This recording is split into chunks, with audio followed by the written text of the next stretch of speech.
বুধবার দুপুরে মালদার রেলের হাসপাতালে অগ্নিকাণ্ডের ঘটনায় ব্যাপক চাঞ্চল্য ছড়িয়ে পড়ে। এদিন হাসপাতালের বহির্বিভাগে আগুন লাগে। প্রথমে হাসপাতালের কর্মীরা আগুন নেভানোর চেষ্টা করে, পরে দমকলের একটি ইঞ্জিন উপস্থিত হয়ে আগুন নিয়ন্ত্রণে আনে।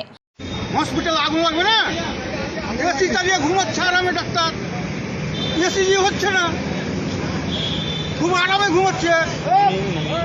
আমার নাম মজিবুর, ঠিক আছে। এখন পর্যন্ত এসি জন্য আমার মা ঘুরে বাড়ি গেল। কতটা আগুন লেগেছিল? কতটা লাগলো আমি কেমন করবো? তখন তো আমার মাকে চলে গেলাম। আর হবে না বলছে, কালকে হবে বলছে ডাক্তার। প্রাথমিক অনুমান হাসপাতালের শীতাতপ নিয়ন্ত্রিত যন্ত্র থেকে আগুন লেগেছে, যদিও এই ঘটনায় কোনো হতাহতের খবর নেই।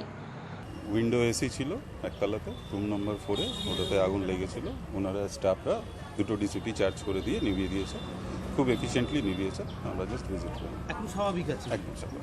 আগুনটা কেন লেগেছে? ইলেকট্রিক্যাল শর্ট সার্কিট হতে পারে। সেই Okay, short thank circuit you. কি রয়েছে? বলছি এই হাসপাতালে এখানে আগুন কতটা ভয়ানক। মালদা থেকে দেবু সিনহার রিপোর্ট, আনন্দ বার্তা।